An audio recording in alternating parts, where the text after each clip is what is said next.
Bienvenue, welcome to everyone. C'est un plaisir de co-modérer avec Gilles Raquin de la Fondation Léon Barre, connu dans notre militantisme. Et donc, on sera un peu pressé parce qu'il y a un programme assez dense. Donc, vous avez vu que nous allons circuler le monde entier avec les problèmes d'addicto et d'infectiologie et de virus. On va aller de Saint-Dizier à New York, entre autres. Donc, la parole est à Saint-Dizier. Pascal Melin, pour que tout le monde reconnaît. Bonjour à tous, Monsieur le Président, Mesdames, Messieurs, chers amis. Je vous remercie d'être là ce matin de bonne heure. Merci à Jean-Pierre et à toute son équipe pour l'invitation à nouveau. J'ai la chance de diriger un service de médecine interne et d'addictologie, de travailler dans un XAPA et depuis plusieurs dizaines d'années maintenant, partager des expériences de vie en tant que médecin et malade avec les gens des SOS Hépatite. J'espère que vous n'allez rien apprendre cette année. Et si vous apprenez quelque chose, c'est qu'il y a des trous dans la raquette. Mes conflits d'intérêts.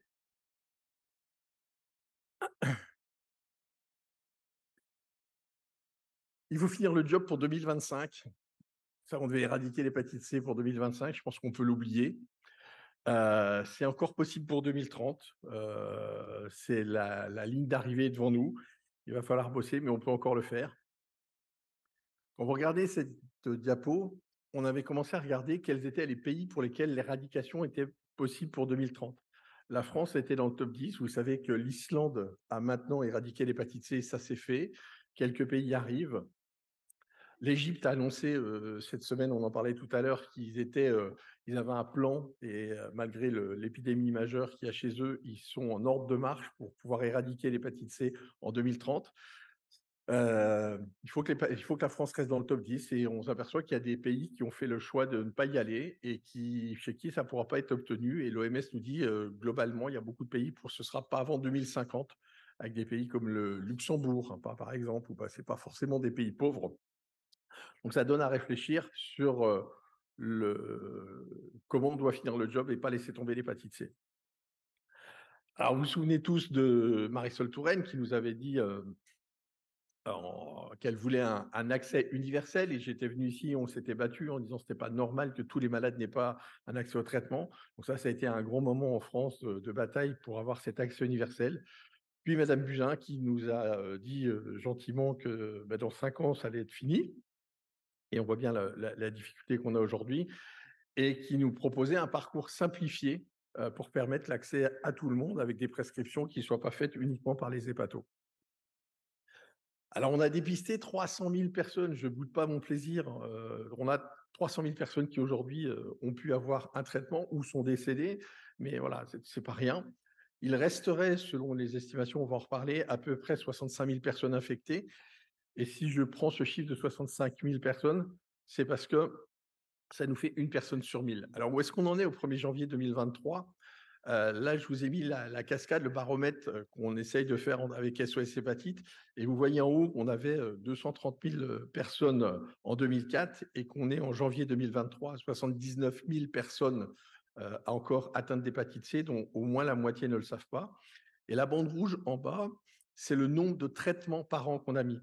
Vous voyez qu'en 2014, quand arrivent les nouveaux traitements, on est à 10 000 traitements par an. On monte jusqu'en 2016. 2017, on est à 19 000 patients et ça s'effondre. On arrive en 2021-2022 où on est à 4 000 traitements et donc 4 000 guérisons par an. À ce rythme-là, même pour 2030, ça va être compliqué. Donc voilà, ça, c'est les données, entre guillemets, de notre problématique épidémique de dépistage aujourd'hui. Alors, quand je disais une personne sur 1000, il va falloir, bientôt, ça va être plus compliqué de trouver Charlie que de trouver quelqu'un qui est porteur d'hépatite C. Alors, une personne sur 1000, le dépistage général n'est pas intéressant, bien sûr, et il faut qu'on revienne sur du dépistage ciblé. Ce sont les données et les consignes qu'on a aujourd'hui, qu'on nous demande de respecter. L'évolution, d'une autre façon, de vous présenter, c'est de mettre en parallèle le nombre de tests de dépistage. Vous voyez de cette courbe montante où on était dans les années 2014 à 2 600 000 sérologies. Ça, c'est des données des laboratoires. On ne tient absolument pas compte du boulot qu'on a fait avec des TROD, par exemple. Donc on est passé et on a d'ailleurs ce qui est intéressant, c'est que si on vous a mis des courbes des sérologies VIH ou hépatite B, on est à peu près sur la même croissance. Donc on est passé de 2 600 000 tests à 3 600 000 tests. Et les spécialistes nous disent 3 600 000 tests pour 5 000 dépistages et traitements à la fin, c'est plus coût efficace. Attention à qui vous dépistez. Et on se rend compte quand on regarde qu'on dépiste beaucoup plus les femmes et qu'on traite beaucoup plus les hommes. Donc on a un véritable problème de surdépistage de certaines populations et on n'a pas su aller au contact de d'autres populations qui sont sous-dépistées. Donc ça, c'est un vrai problème. Alors les dépistages ciblés en France, bah, vous les connaissez tous, hein, ça va être les usagers de drogue à travers nos structures, dans l'Hexapa et les Carudes, les populations psychiatriques, les têtes blanches, on n'y pense pas assez, mais suite aux problèmes transfusionnels, on a maintenant des maisons de retraite où les têtes blanches sont des gens qui sont à risque d'avoir une hépatite C, les précaires, les personnes incarcérées, les chefs-sexeurs, qui sont cette j'ai pas envie de dire que c'est une nouvelle épidémie, c'est des pratiques qui étaient là, qui se répandent de plus en plus et on ne voyait pas l'épidémie d'hépatite C chez Semsexer tant qu'on avait une épidémie plus importante. Mais en tout cas, aujourd'hui, on le sort. Et puis, j'ai mis Rolling pour m'en souvenir, mais Rolling, c'est cette expérience de rappel des gens atteints d'hépatite C, c'est-à-dire que vous allez dans votre hôpital et vous dites à votre laboratoire, tu peux me ressortir toutes les sérologies qu'on a faites depuis 20 ans et on va faire du phoning pour retrouver les gens et savoir s'ils ont bien été pris en charge. Et on découvre là, pour le coup, des gens qui ont une hépatite C, qui le savent. Donc, c'est même pas un dépistage, c'est juste les ramener dans les filières de soins. Donc, ça a été fait dans pas mal d'équipes, ça a été lancé à Bordeaux et on montre que c'est coût efficace et que c'est des expériences archi positives. Alors, quelques expériences sur lesquelles je vais revenir. Bah, le road trip, parce qu'on se fait un peu cocorico et SOS hépatite, bah, c'est des militants, des SOS hépatite qui se baladent en Bourgogne et qui vont faire des tests sérologiques avec des TROD et qui font après des évaluations fibroscan pour proposer des prises en charge rapides et des parcours simplifiés aux patients. C'est aussi en psychiatrie, de plus en plus d'hôpitaux psychiatriques se posent la question de la sérologie en dépistage systématiquement à l'entrée ou font des actions ponctuelles de dépistage. On est à 4,5 fois plus en moyenne en France d'hépatite C dans les populations qui sont accueillies en psychiatrie, parce que bien sûr, ils vont concentrer les gens qui ont eu des problèmes d'addiction, mais pas que, et puisqu'on a aussi des gens qui avaient des contaminations sans avoir consommé de substances. Autre expérience qui était passionnante et qui avait été présentée par Hélène Donadieu ici même il y a quelques années, l'expérience Icône, où c'est des expériences boule de neige, où on prend des patients à qui on donne des coupons en leur disant bah, tu vas chercher des gens dans ta communauté et tu les invites à se faire dépister. Et là, les gens reçoivent une contribution financière. Et on voit qu'en quelques semaines, en 11 semaines, ce sont 554 usagers de drogue qui ont pu être contactés comme ça uniquement par le bouche à oreille. Et vous voyez que ça paye parce que derrière, ben, on se retrouve avec des prévalences à 8% d'hépatite C. Donc, on arrive vraiment par ce genre d'études et d'expériences à aller chercher des gens qui sont en dehors de nos réseaux de soins, car là, ils ont découvert des patients qui n'étaient pas du tout suivis en structure addictologique. Donc, ça reste quelque chose qui est un peu offusquant pour nous dans nos pays latins de payer des gens pour venir accéder aux soins et se faire dépister, mais c'est des stratégies qui sont de plus en plus utilisées et qui sont probablement des pistes intéressantes pour aller vers l'éradication. Faut-il coupler le dépistage de l'hépatite C avec la mammographie? Donc on parlait d'expérience, là je vous ai parlé d'expérience positive. Tout le monde essaye dans tous les sens. Et là, je voudrais vous présenter deux expériences. Alors malheureusement, c'est la ville de Montpellier. Montpellier, comme d'autres villes, comme Bordeaux, comme Strasbourg, s'est engagé dans des stratégies de ville sans hépatite ou zéro hépatite. Ben Montpellier, quand ils l'ont fait, ça a pas fonctionné. Ils ont dépisté tous azimuts. Ils ont trouvé que 7 personnes. Donc ça reste compliqué. Et là, on a eu l'idée à un moment de dire, bah, toutes les femmes qui vont venir faire une mammographie, on leur propose de faire un TROD. Donc, vous voyez que c'est 1200 femmes qui ont eu cette offre de soins et au final, ça a permis de guérir une seule femme. Donc, on a dépisté quelques sérologies, la plupart savaient déjà, mais dans les gens qui étaient virémiques, il n'y en avait qu'une qui, bien sûr, a guéri. Donc, on retombe sur le 1 sur 1000 dont je parlais tout à l'heure et on est du coup là pas du tout en population ciblée, on est en population générale et se pose la question du coût efficace.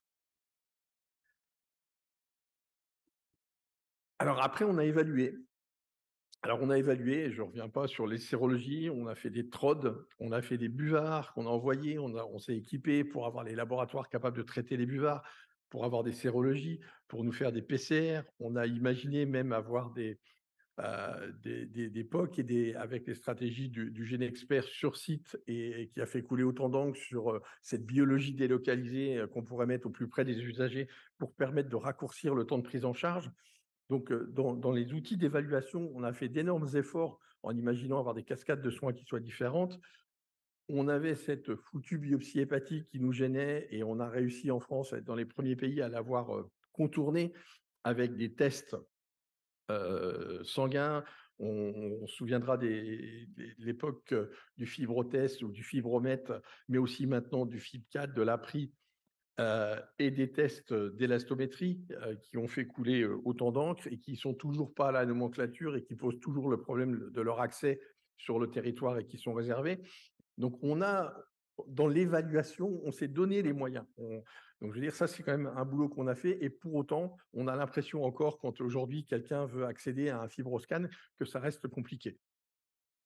Alors, on a plusieurs études qui ont repris ça. Il y a eu Xapascan, où Juliette Fouché avait montré que de mettre des fibroscans dans l'Exapa, c'était une façon stratégique d'aller au plus près des patients et de leur permettre d'être traités. Il y a eu Scanvir. Il y a eu l'expérience de Perpignan avec André Jean-Rémy, qui, contrairement à ce qui a été fait au road trip, a pris une équipe de soignantes, les a mis dans un bus itinérant et a emmené les tests de dépistage, l'élastométrie au plus près de la population et a montré que c'était aussi intéressant. Donc, on l'a dépassé, cette biopsie. Donc, on a réglé le problème du dépistage, on a réglé le problème de l'évaluation, on a traité et guéri. Monsieur Chaud, qui était ce découvreur en 89 de l'hépatite C, et qui a permis à ses collègues d'avoir un prix Nobel en 2020, c'est pas rien. On l'a quasiment passé sous silence, mais ce prix Nobel avait été donné quelques jours avant le THS. On est passé de 6% de guérison à 55% de guérison en 2002. Et puis en 2011, c'est l'explosion avec les nouveaux traitements pour arriver à des chiffres de plus de 90% de guérison en seulement 3 mois. 2014, c'est l'accès au sofosbuvir le plus large possible et c'est la guérison. Et je suis fier de vous dire aujourd'hui, bon anniversaire le sofosbuvir, ça fait 10 ans. Un petit bonhomme bien sympathique qui nous a rendu bien des services. Mais j'ai envie de dire, on est armé depuis 10 ans et on n'arrive toujours pas à se servir de cette arme-là correctement. Donc moi, ça me pose encore des questions. Donc on peut le faire, on a tout ce qu'il faut. Qu'est-ce qui nous manque? La guérison du VHC, c'est acquis, quoi. Enfin, c'est 99,8% et on a les traitements rescue, ce qui veut dire que pour les 0,2% de gens qui ne vont pas guérir, on a encore des traitements qui guérissent 99%. Donc, je veux dire, aujourd'hui, il n'y a plus de raison qu'on n'arrive pas à guérir tout le monde et que cette éradication ne soit pas accessible. On a l'AFEF qui nous a proposé des parcours simplifiés. Et là, je voulais juste faire un petit point avec vous sur l'ambiguïté qui a probablement gêné un certain nombre de services d'addictologie à traiter les patients dans les parcours simplifiés. Puisqu'en fait, dans les parcours simplifiés, on nous dit, faites juste attention, est un parcours complexe, celui qui va avoir du diabète, une insuffisance rénale ou un problème avec l'alcool. Et là, moi, j'ai entendu plein de collègues dans l'Exapa dire, alors si j'ai bien compris, nous, on est des spécialistes de l'alcool, mais quand on trouve une hépatite C et que le mec a un problème d'alcool, il faut qu'on l'envoie à l'hépatologue pour le traiter, qui lui n'est pas un spécialiste de l'alcool, mais pourra prendre en charge le patient. On est tombé dans ce truc un peu fou de qui est-ce qui s'occupe des patients. Et c'était les patients les plus complexes en termes de prise en charge, mais pas forcément les plus difficiles à traiter quand on avait la puissance thérapeutique. Donc on s'est perdu un peu dans ce parcours simplifié et je pense qu'il faut l'hyper simplifier et redire une phrase que j'adore, c'est toute personne porteuse d'hépatite C doit être traitée le plus vite possible au plus près de chez lui, quoi qu'il en coûte, comme diraient certains. Je vais reprendre de ce projet parcours pour parler des traitements. C'était ce qui avait été présenté par Françoise Brodotter-Raval en 2019 sur une expérience autour de Paris. Et elle avait pris des patients et regardez ce que moi j'ai trouvé intéressant pour nous aujourd'hui, c'est qu'elle compare les structures, hôpital, structures où on prend en charge les usagers de drogue, les prisons et les médecins généralistes. Donc, la partie de gauche, c'est on part de 100 personnes, 100% des gens ont une sérologie d'hépatite C. Donc, à combien de personnes va-t-on proposer une PCR VHC? Vous voyez que si le monde hospitalier est bon, mais les patients sont déjà un petit peu captifs à ce moment-là, il y a tout de suite une perte. Combien il y a de PCR positives? Là, c'est à peu près identique. Donc, quand la PCR est faite, on a les PCR positifs. Le suivi, on va déjà avoir des pertes en médecine générale, mais alors le traitement débuté, vous voyez comment ça s'effondre. Il n'y a que l'hôpital qui a tenu la mise en route des traitements. Là, ça s'effondre, que ce soit en prison, dans les structures addictologiques ou en médecine générale. Et l'évaluation finale, vérifier que le patient est bien guéri, de voir où il en est. Là, on n'est pas bon du tout. Il se passe encore des gaps. Alors aujourd'hui, la question c'est what else? Qu'est-ce qu'on fait demain? Les bénéfices de la guérison, la réduction de la morbidité et de la mortalité, on a plein de publications. Les gens sont sortis de liste d'attente pour aller à la greffe. On a une amélioration sur tout ce qui est extra-hépatique. Les psychiatres nous disent, c'est drôle, hein, il avait une dépression, on n'arrivait pas à le soigner, et puis on a traité son hépatite C, il va mieux. Donc on a maintenant la preuve qu'il y avait des vascularites cérébrales, que les cryoglobulines y étaient pour quelque chose. Les gens sont moins fatigués. On a réglé les problèmes de lymphome, on a amélioré des fonctions rénales quand il y avait des atteintes rénales. Donc on a redécouvert avec la guérison que toutes les manifestations extra-hépatiques étaient nettement améliorées. Et ça, c'est quelque chose qu'il ne faut pas oublier. Et en addicto, on l'a prouvé aussi qu'il y avait une resociabilisation possible et meilleure des patients après éradication de leur hépatite C. Le taux de réinfection, bien sûr, dans le What Else, c'est une question qui est fondamentale et que tout le monde pose. Combien de réinfections? On entend tous ces histoires de chasse de patients qui auraient fait 6 fois, 7 fois des hépatites C, qui ne sont pas pour autant forcément, il n'y a pas que les chemsexeurs, il y a aussi les usagers de drogue qui se recontaminent, pour lesquels les programmes de RDR ne sont pas suffisamment accessibles. Le message, il est clair. Si vous regardez dans cette étude-là, c'est pour ça que je l'ai prise, les non-injecteurs, on n'a pas de réinfection, on n'a pas de recontamination. Et si vous faites la différence après, elle se fait entre ceux qui ont une injection, moins d'une injection par jour et plus d'une injection par jour. Donc, on guérit l'hépatite C et en place, on met des stratégies de RDR pour limiter ces recontaminations, qui sont à moins de 5%. Donc c'est faible et c'est pas parce que les gens vont se recontaminer. Vous demandez pas à quelqu'un qui a la tuberculose s'il va aller faire attention à pas se recontaminer avant ou à quelqu'un de VIH en disant je vous commence pas votre traitement parce qu'il va falloir qu'on se mette d'accord sur un minimum de trucs après. Pourquoi on le ferait dans l'hépatite C? On traite et on accompagne les gens à la non-contamination. C'est une stigmatisation de la guérison de ne pas traiter en disant si vous ne serez pas capable de gérer votre guérison. Les grands challenges pour moi, c'est les 188 prisons en France qui ont des objectifs, bien sûr, mais combien de prisons ont un objectif zéro hépatite C? On était venu présenter ici les XAPA sans hépatite et les CARUT sans hépatite. Combien dans les 489 XAPA en France ont un objectif zéro hépatite C? Il faut se redonner cet objectif-là très fort pour 2030. Et puis, si vous ne faites pas gaffe, il y a l'intelligence artificielle qui va bosser à votre place. Je vous disais, une personne sur 1000. Quand on met dans les mains du médecin le dépistage et qu'il croise les données qu'il connaît sur l'usage, etc., on arrive à une personne sur 20. Il va cibler les gens qui ont besoin d'un dépistage, on va faire une sur 20. Et là, dans l'étude FindC, ils ont demandé à une intelligence artificielle en lui donnant tous les accès aux banques de données sur qu'est-ce qu'il y avait eu comme biologie de fait, qu'est-ce qu'il avait consommé comme médicament. C'est sûr que si vous avez eu un traitement de substitution, vous êtes peut-être plus à risque. Et là, l'intelligence artificielle, elle vous sort une liste et le taux de dépistage, il est de 1 sur 5. Donc, si on ne fait pas gaffe, l'éradication pour 2030, on ne la laissera pas dans les mains du médecin. On va demander à des intelligences artificielles de faire le job. Et il y a un petit côté Big Brother qui peut nous faire tousser, bien sûr. What else? Donc, je vous ai dit, prévenir les réinfections, généraliser les dépistages en prison et en XAPA. On n'y est pas encore complètement, il faut l'admettre. Faire mieux que l'intelligence artificielle. Je vous lance un concept, c'est avoir les pathoréflexes. Il faut qu'on ait les pathoréflexes. L'hépatite C, elle nous a appris que le foie existait. Demain, on va avoir des patients qui vont, comme je vous l'ai mis là, vont avoir des maladies de l'après-hépatite C. Il va y avoir de la NASH. On va mettre en route des traitements neuroleptiques qui vont faire grossir nos patients. S'ils sont cirrhotiques, ça risque d'être la catastrophe. Donc, on doit avoir le réflexe d'évaluer la fonction hépatique de nos patients pour mieux les traiter secondairement. On ne s'en sortira pas non plus sans un vaccin préventif contre le VHC. Il ne faut pas abandonner la recherche et l'accès au traitement et à la guérison ne doit pas nous amener à abandonner la recherche d'un vaccin. Et puis, les XAPA sont clairement pour moi des Nashville. On va fabriquer de la NASH à tour de bras dans les XAPA. Il faut absolument garder cet hépatoréflexe et suivre ses patients. Moi, j'avais un patient qui était cirrhotique, on a fait arrêter de boire, on a traité son hépatite C, il était redevenu F1 et tous les traitements qu'on l'a mis, il est de nouveau cirrhotique grâce au traitement et à la prise de poids qu'on lui a donné.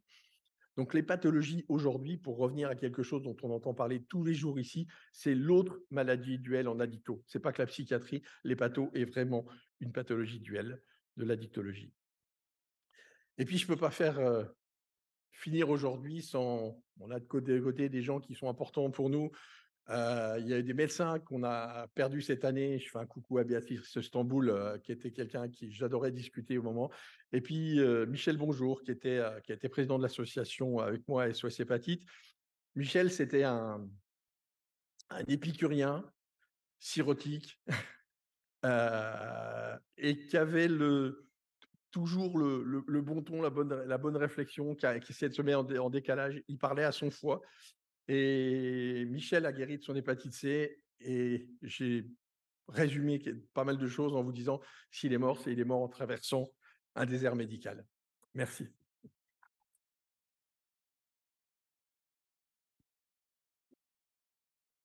Bravo pour cette récapitulation et ces perspectives dynamiques, comme toujours, innovantes.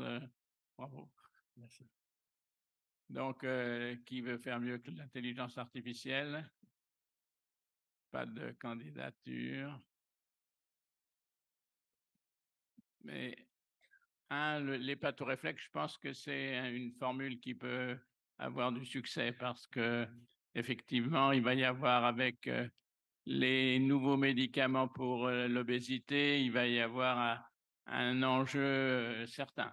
Il y a déjà un trafic de faux, de faux médicaments anti-obésité.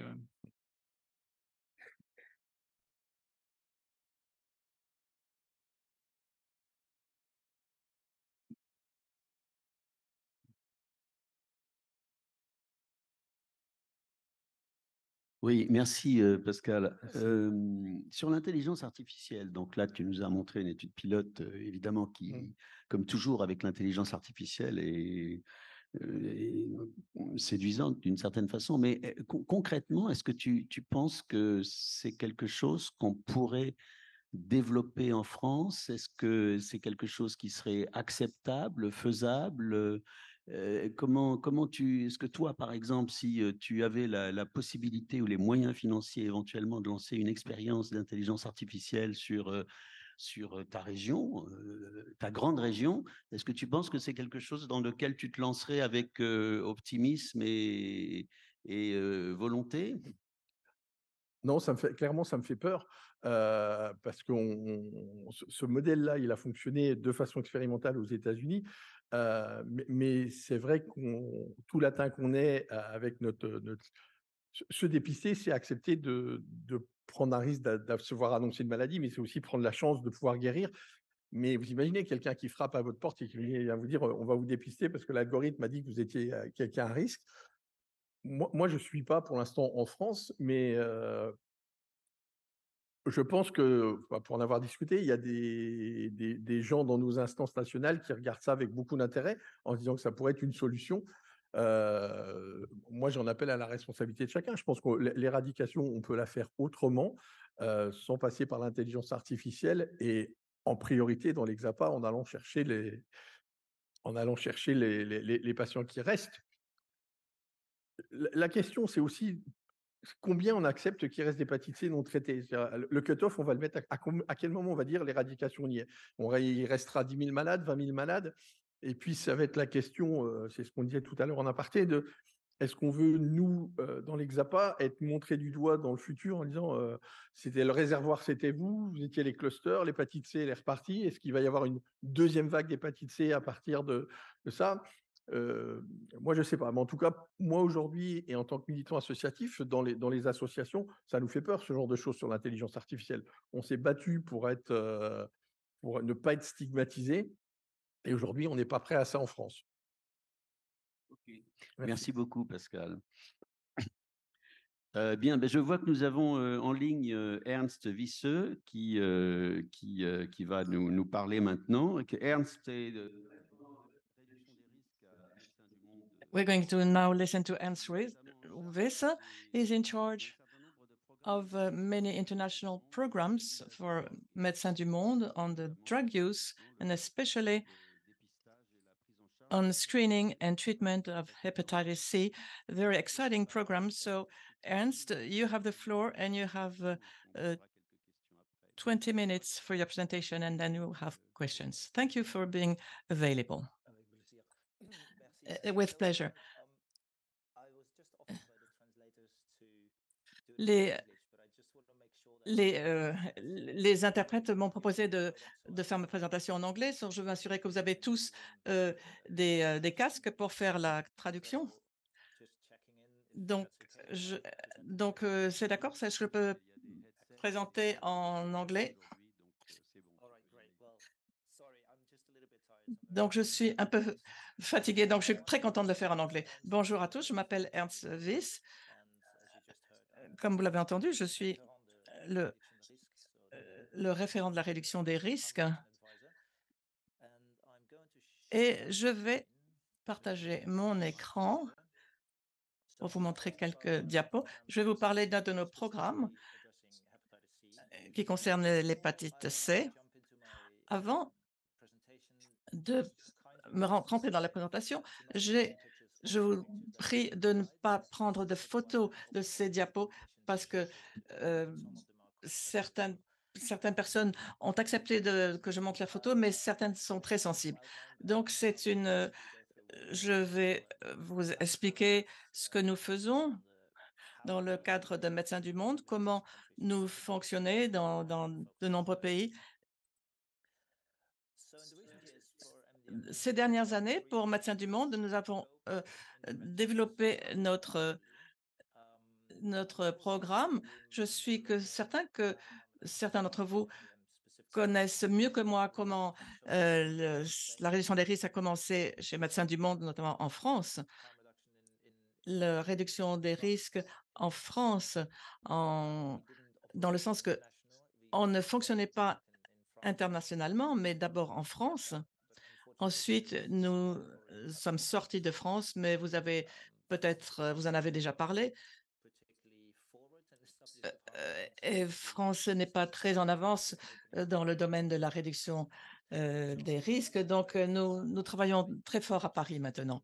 Nous avons des versions en Géorgie, Arménie, Tanzanie, Côte d'Ivoire. Maintenant, je fais un programme pour l'Irak. Nous soutenons des interventions avec nos équipes à Kaboul, en Afghanistan, et à Moscou. C'est tout à fait nouveau pour nous. Et depuis la Tanzanie et en Ouganda et au Burundi. Donc, on s'est développé dans de nombreux pays et je vais vous parler plus spécialement de 3 pays plus tard. Quand on parle de réduction des risques, le premier pilier, c'est la dimension santé publique. Vous en avez sûrement déjà parlé. La réduction des risques, on en parle surtout dans le cadre du VIH. Une personne sur 8 vit avec ce virus et l'incidence parmi les populations est bien supérieure dans certains pays. On se concentre sur les communautés LGBT, sur les utilisateurs de drogue. Je vais parler de l'hépatite C. Médecins du Monde s'y est intéressé quand les premières drogues sont arrivées sur le marché. En Géorgie, nous sommes intervenus pour la première fois. On voulait que les injecteurs de drogue aient accès aux DAs. Bien sûr, il y avait les héroïnomanes étaient stigmatisés. Il y avait beaucoup de résistance pour donner ces drogues aux drogués, aux personnes affectées. Et maintenant, la situation a changé. Vous en avez déjà parlé. Une une nouvelle infection sur 4, c'est parmi les injecteurs de drogue. Bien sûr, on ne se concentre pas uniquement sur le VIH et l'hépatite C, mais à l'international, ce sont deux problèmes de santé publique qui sont qui demandent le plus d'attention. Mais il y a d'autres problèmes comme les overdoses et d'autres problèmes dont vous avez sûrement parlé. On ne se concentre pas uniquement sur la santé publique, mais il y a 2 piliers dans la réduction des risques, bien sûr la santé publique, mais également les droits humains. On travaille dans des endroits où les gens sont expulsés de leur cadre de vie, heu, l'impact de l'exclusion, c'est une de nos batailles, de nos cœurs de bataille. Souvent, nous travaillons dans des lieux très compliqués. Ce n'est pas des gens qui ont le sida qui meurent, mais c'est des gens parce qu'ils sont exclus de leur société dans des situations terribles. Donc, nous défendons, nous disons que, chaque être humain a le droit à la santé et vous pouvez imaginer, ça dépend du pays dans lequel nous travaillons. Il faut convaincre les gouvernements que la dimension des droits humains est capitale.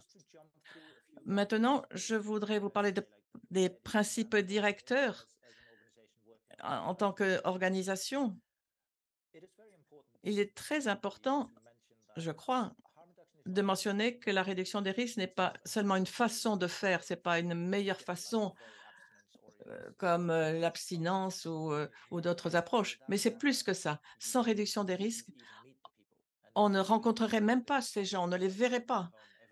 Et on essaie de faire passer ce message. Si on ne met pas en place la réduction des risques, on ne sait pas où sont les gens.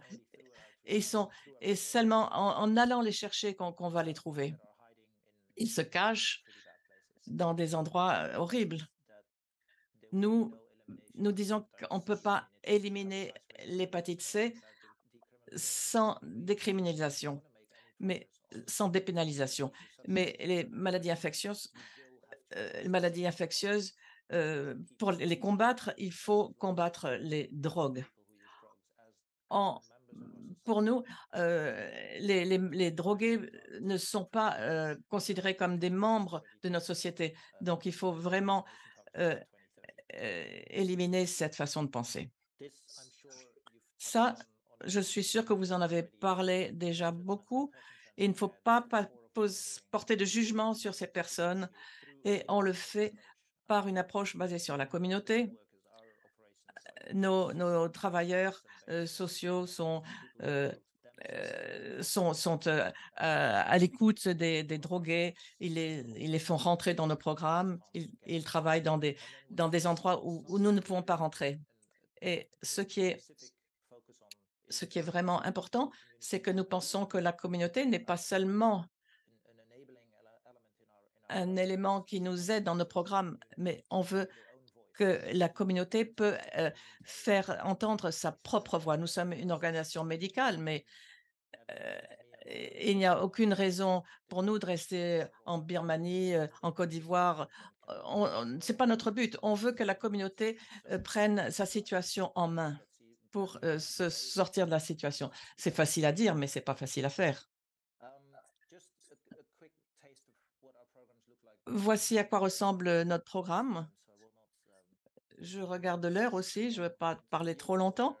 Vous savez que la réduction des risques est une approche complète qui comprend beaucoup de volets. Voici une image du Kenya. Nos équipes au Kenya se trouvent comme à l'extérieur, comme en France. À Paris, il y a des scènes, des lieux ouverts où ces gens se retrouvent. Là, vous ramassez des seringues, vous donnez des seringues et cette photo, c'est là vraiment qu'on trouve les gens. Avant de parler de l'hépatite C et de traitements sophistiqués, il faut voir où se trouvent les gens. Et on va Ça, c'est vraiment le cœur de la situation. Il faut aller trouver les gens là où ils se trouvent.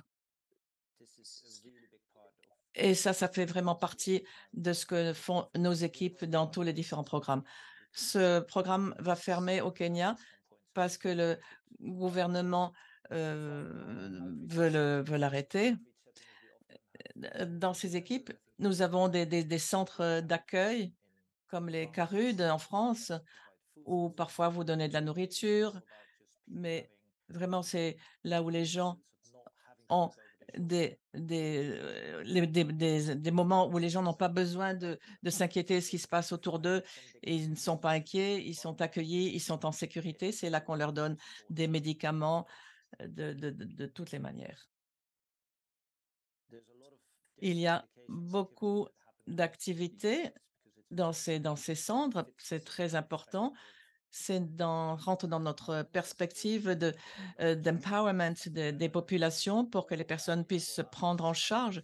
Et pour nous, ce sont les fondements de notre action médicale. Ça, c'est un de nos programmes en Géorgie où nous avons un programme de traitement de l'hépatite C avec des médecins, des infirmiers, des infirmières, parfois des laboratoires.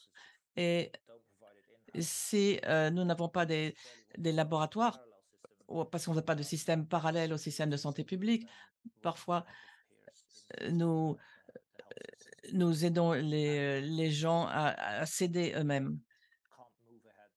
Parfois, on ne peut pas avancer s'il n'y a pas des militants qui défendent le sujet de la réduction des risques.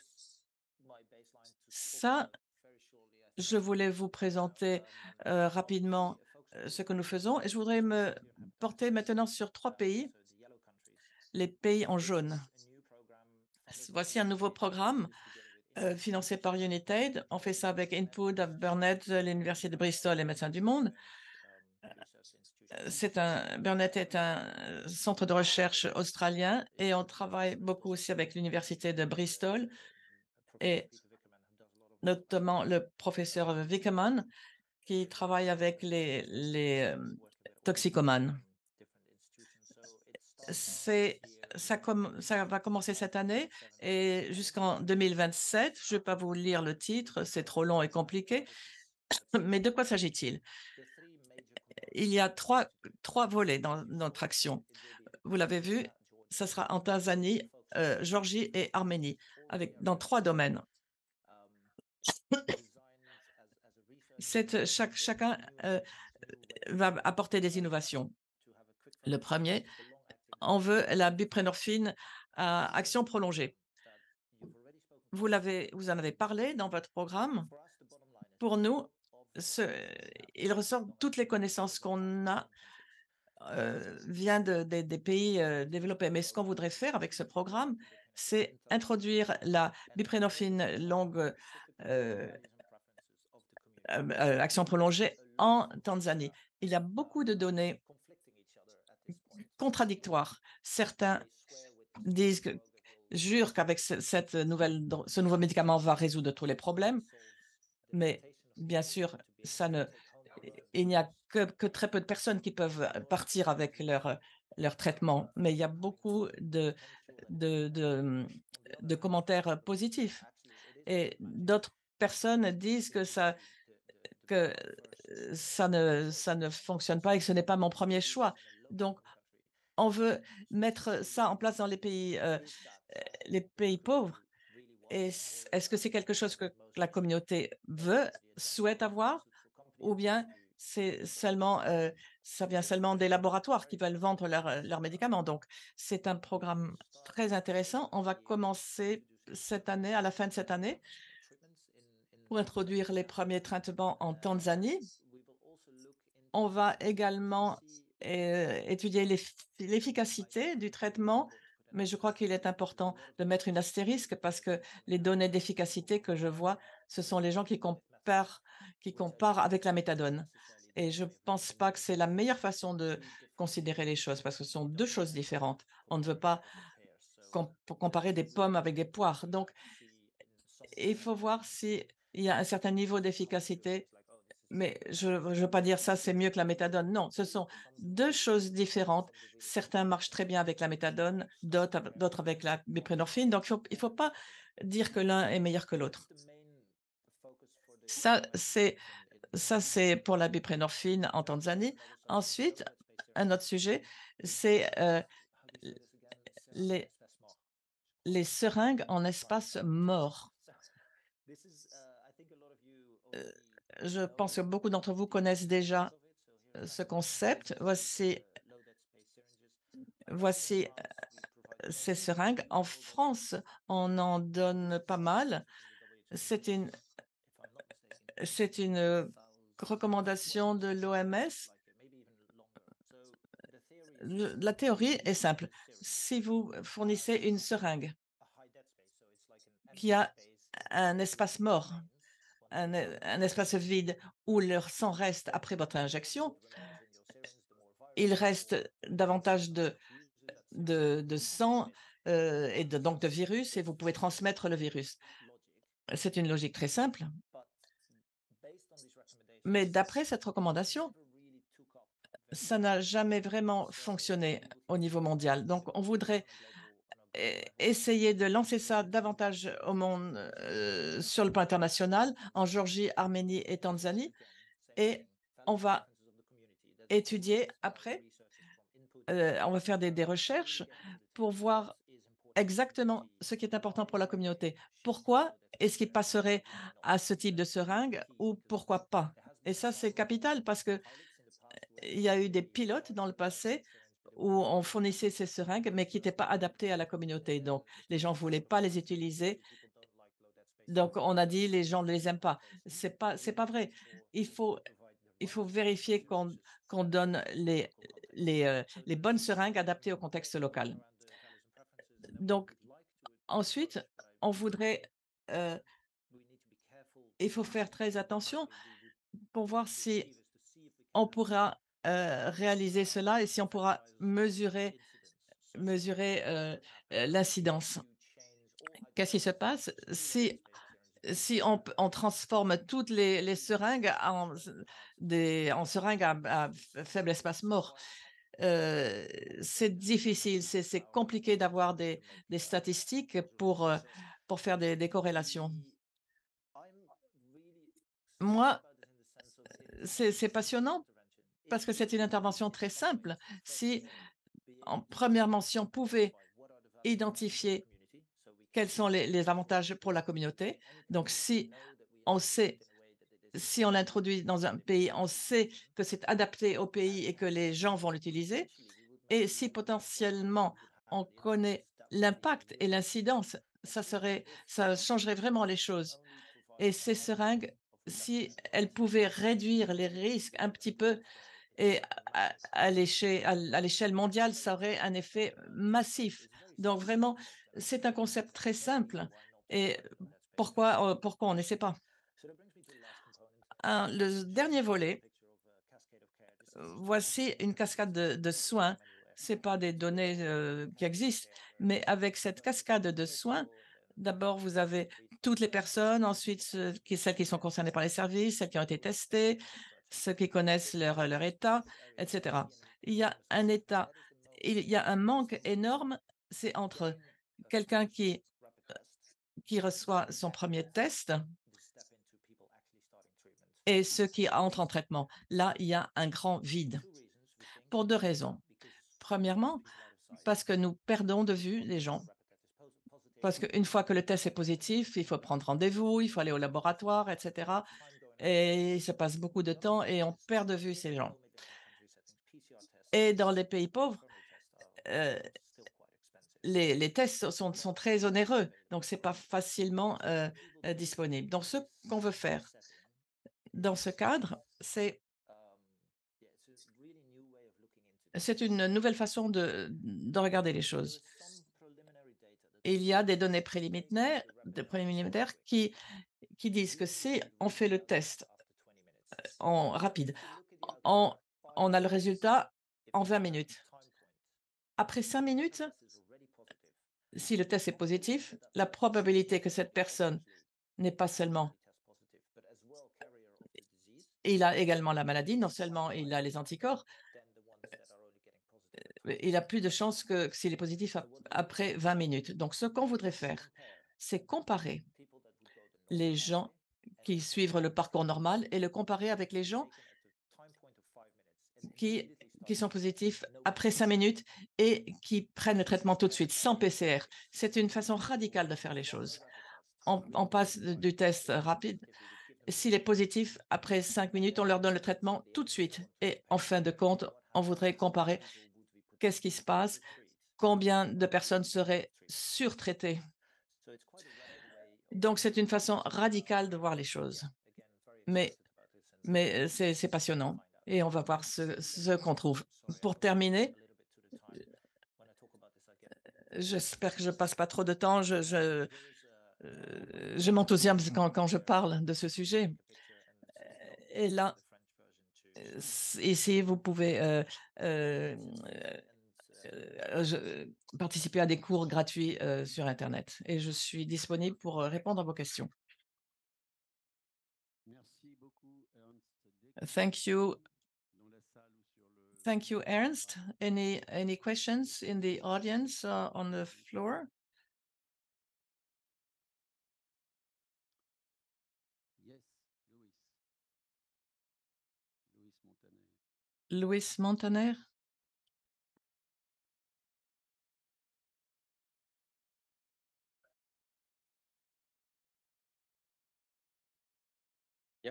Can you expand on what you Vous meant pouvez by expliquer ce que vous acceptez par l'acceptabilité, l'acceptation par les seringues?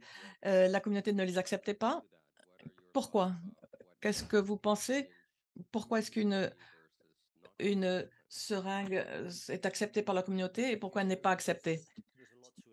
Il y a beaucoup de choses. L'exemple dont je parlais, c'était il y a des seringues à espace mort. Il y en a de très minces, d'un millilitre. Ça, c'est celle qui est la plus accessible. Et ce qui se passe, c'est qu'au Myanmar, en Birmanie, ils l'utilisent pour enlever le piston. Ils enlèvent le liquide, ils mettent la poudre, ils le mélangent et ils l'injectent. Si vous faites ça avec la petite seringue d'un millilitre, ça ne fonctionne pas. Si vous êtes en plein air, il y a du vent et c'est trop, c'est trop petit. Donc ça ne pouvait pas marcher. Donc ça n'a pas marché du tout et ce pilote a été vraiment mal fait et malheureusement, il y a beaucoup de couches.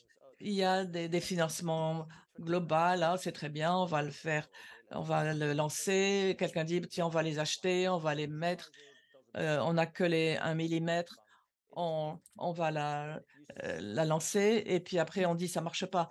Mais donc tout a été mal fait, il faut que ce soit adapté à la population pour qu'ils l'utilisent. Il y a une autre seringue qu'on utilise, que je vois de plus en plus et c'est très frustrant pour moi. Une seringue, quand vous arrivez à la fin, ça clique, il y a un clic et on ne peut pas remonter le piston et les gens ne veulent pas ça. C ils veulent ils veulent pouvoir la vider à la fin. Donc il y a des injecteurs professionnels qui ont des lames de rasoir, il la découpe avant de l'utiliser. Donc il y a beaucoup de manipulations, c'est très effilé, il y a des lames de rasoir et tout ça ajoute beaucoup de risques. Donc il faut vraiment voir ce qui est adapté à la communauté et comment est-ce qu'on réduit le risque, ce qui est le but final. C'est désolé, c'était une très longue réponse, je peux en parler pendant des heures. Merci. Une autre question. Another question.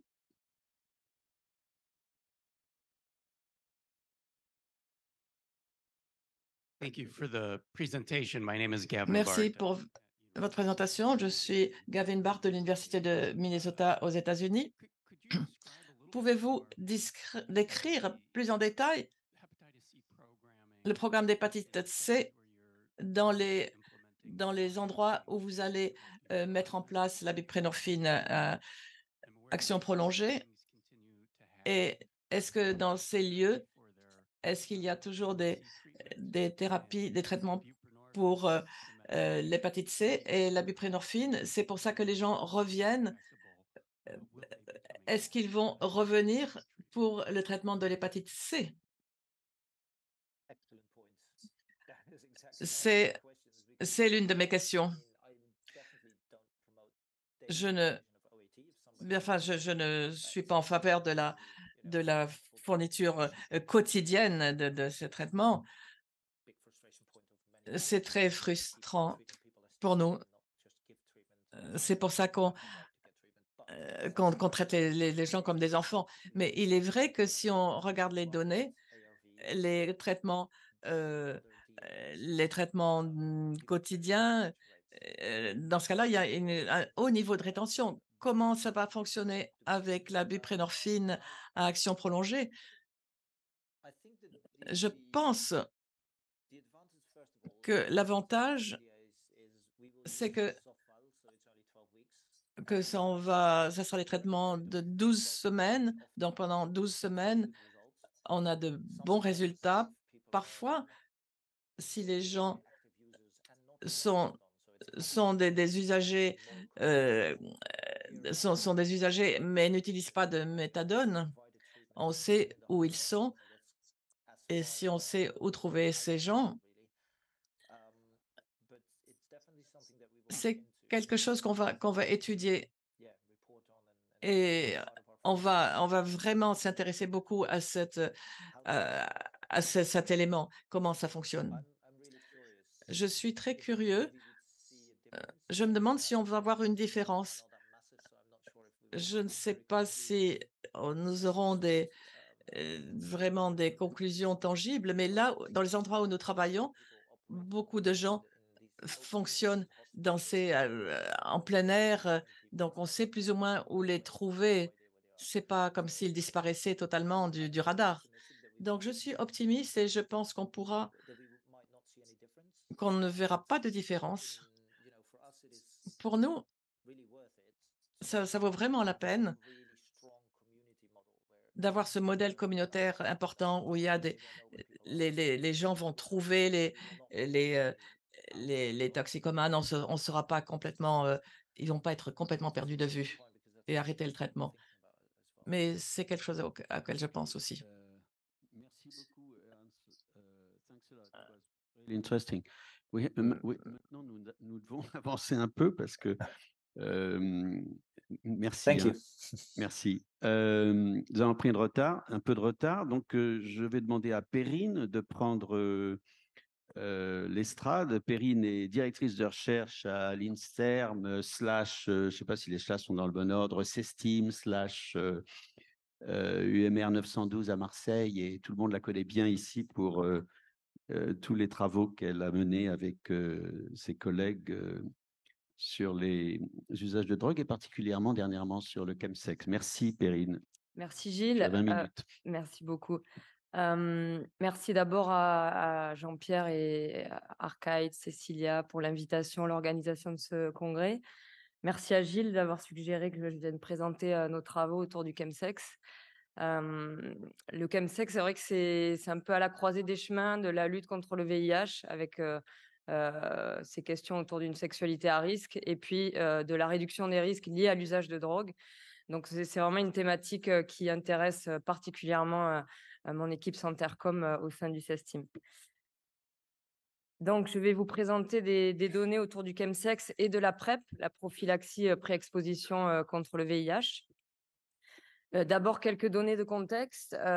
Donc, pour celles et ceux qui ne connaissent pas cette thématique et cette pratique qui est le chemsex, la définition générale, c'est une consommation de produits en contexte sexuel, mais avec vraiment une intention d'avoir ces pratiques sexuelles sous l'effet des produits. Et cette définition a été proposée il y a plus de 15 ans, je pense, par David Stewart à Londres, et donc concerne aussi aujourd'hui la population des hommes ayant des rapports sexuels avec les hommes. Donc c'est un phénomène qui est réel, hein, même si il a suscité beaucoup de fascination et on le voit quand ces informations surgissent dans les médias, elles sont parfois un peu fantasmées aussi. Mais c'est évidemment une question importante qui nécessite donc des données scientifiques. Donc, on a quelques études qui ont montré que c'était pas noir et blanc, le chemsex, il y a des profils variés de personnes qui pratiquent le chemsex, avec des pratiques aussi du chemsex qui peuvent être assez multiples. Donc, on a des données issues de l'enquête PAX qu'on a conduite au sein du CESTIM et puis l'enquête de l'OFDT, l'enquête APACH. Mais on sait aujourd'hui que les réponses en santé publique ne sont pas suffisamment adaptées à ces pratiques-là. Donc, c'est important de pouvoir produire des données scientifiques pour répondre à ces questions-là et surtout de les produire avec les associations et les personnes concernées. Donc, dans la littérature scientifique, on peut voir que le chemsex est en effet associé à de nombreuses complications de santé, les infections comme le VIH, mais aussi l'hépatite C, et des problèmes somatiques liés à la consommation de produits et des comorbidités psychiatriques. On sait également, il y a un bel article de Iber qui montre que les HSH qui pratiquent le chemsex présentent des vulnérabilités psychosociales. J'ai eu la chance de pouvoir montrer l'impact du Covid sur cette population spécifique qui ont vécu de manière beaucoup plus délétère cette période Covid, avec une augmentation des consommations, avec une détérioration de la santé mentale. Et donc, on a, grâce à l'enquête rapport au sexe de Santé publique France, pu montrer donc cet impact négatif. Et puis, la communauté scientifique montre aussi que les réponses ne sont pas suffisantes et qu'il faut absolument comprendre un peu mieux cette pratique et pouvoir y répondre de manière plus adaptée. Et donc là, avec l'arrivée de la PrEP, voilà, l'idée aujourd'hui, c'est de vous montrer le lien entre le chemsex et la PrEP, et donc le rôle de la PrEP dans ces réponses au chemsex. Donc, donc on s'est posé des questions auxquelles on a pu, en tout cas, apporter quelques réponses grâce à 3 grandes enquêtes auxquelles on a été associé comme équipe partenaire. Donc, il y a l'essai clinique Hypergay et qui nous a permis de répondre à la question: est-ce que la PrEP est un outil adapté pour les chemsexeurs? La deuxième question, c'est: quelles sont les différences entre les HSH qui pratiquent le chemsex et ceux qui ne pratiquent pas le chemsex, et notamment en termes d'utilisation de PrEP et de statut VIH? Donc ça, c'est l'enquête rapport au sexe de Santé publique France. Et la troisième question: parmi les HSH qui utilisent la PrEP, quelles sont les trajectoires de chemsex? Et ça, on y a répondu grâce aux données de la cohorte Prévenir financée par l'ANRS. Donc, la première question, je vais vous présenter rapidement l'étude et puis les résultats de nos analyses. Donc, la première question sur: est-ce que la PrEP est un outil adapté pour les personnes qui pratiquent le chemsex? On a été associé donc à cet essai clinique important pour la validation de cet outil de prévention qui est la PrEP. L'essai clinique ANRS Hypergay, qui est un essai clinique randomisé qui a été conduit en France et au Canada et qui a visé à évaluer l'efficacité de la PrEP à la demande auprès donc des HSH qui ont des pratiques à risque. Donc, on a le professeur Jean-Michel Molina donc a publié en 2015 l'article d'efficacité. Et puis, j'ai pu utiliser ces données pour comprendre le lien entre PrEP et pratique du chemsex. Donc, cet essai clinique a concerné donc des personnes évidemment séronégatives pour le VIH, des HSH qui étaient donc à haut risque d'acquisition du VIH. Et on a collecté les données au travers de questionnaires en ligne qui permettaient de comprendre les pratiques sexuelles et les consommations de produits. Donc, l'objectif de cette analyse a consisté à étudier l'association entre une prise correcte de PrEP et la pratique du chemsex. On a utilisé un modèle donc adapté et auprès de ces 331 HSH qui ont été donc sélectionnés pour ces analyses, on a pu noter que 29% déclaraient avoir pratiqué le chemsex au cours du suivi et 8% déclaraient l'injection dans la pratique du chemsex qu'on appelle le SLAM. Donc voilà les résultats de l'analyse multivariée qui montrent que, vous voyez en bas, que le chemsex est une pratique qui est associée à l'usage correct de PrEP, et tout cela en ajustant sur tous les facteurs qui pourraient influencer un usage correct de PrEP. Donc, à cette première question, on peut répondre que les personnes qui pratiquent le chemsex font un usage correct de la PrEP. Donc, c'est un outil de prévention adapté à ce public, mais qu'il faut également faire attention aux plus jeunes ou aux personnes qui ont une dépression, puisque c'est associé à un moins bon usage de la PrEP. La deuxième question, la différence entre les HSH qui pratiquent le chemsex et ceux qui ne le pratiquent pas. On y a pu y répondre grâce à une grande enquête qui a été conduite par Santé publique France, coordonnée par Annie Velter. C'est une enquête qui est proposée depuis plusieurs années et qui est proposée par vague. Donc là, on a pu analyser les données de l'enquête 2021.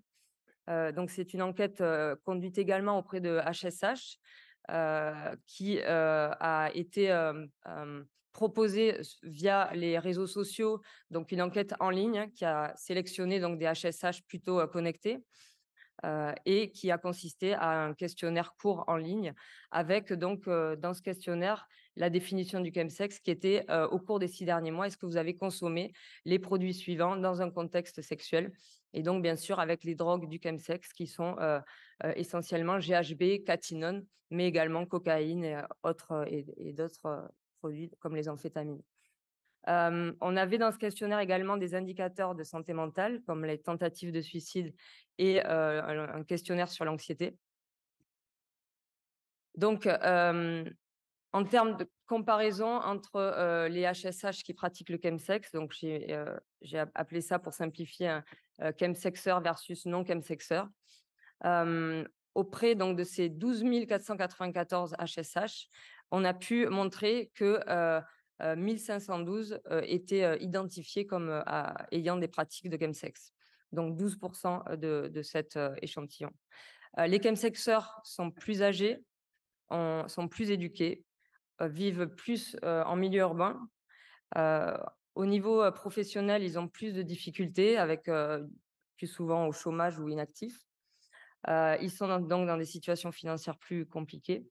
Et au niveau des pratiques sexuelles, évidemment, en lien avec la pratique du chemsex, ils fréquentent plus des parties en groupe, des sites internet de rencontres et beaucoup plus de partenaires occasionnels.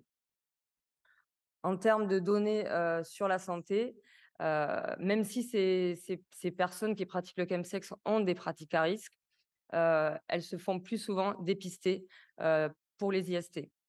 Le statut VIH, elles sont beaucoup plus souvent séropositives et donc on est à 22% versus 5%. Et pour celles qui sont séronégatives, elles utilisent plus la PrEP. En termes de santé mentale, plus de tentatives de suicide et un score d'anxiété beaucoup plus élevé chez les chemsexeurs. Donc voilà, pour résumer juste cette comparaison entre chemsexeurs et non chemsexeurs en termes de PrEP et de statut VIH. En haut, vous voyez aussi une donnée intéressante, c'est que les chemsexeurs connaissent plus leur statut sérologique pour le VIH. Ensuite, ils sont, donc, comme je vous disais, beaucoup plus positifs pour le VIH. Et pour ceux qui sont séronégatifs, ils utilisent en grande partie la PrEP pour se protéger du VIH.